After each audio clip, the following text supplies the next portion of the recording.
There's the water leaking from the air conditioning unit.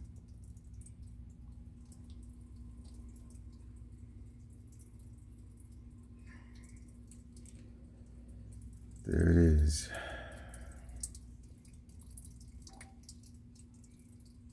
As you can see, and there it is on the floor.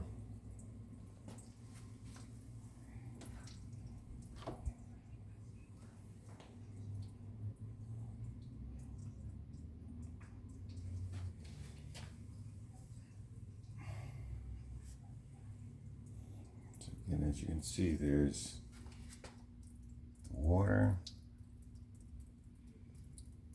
and that's where it's leaking. I just turned the air off.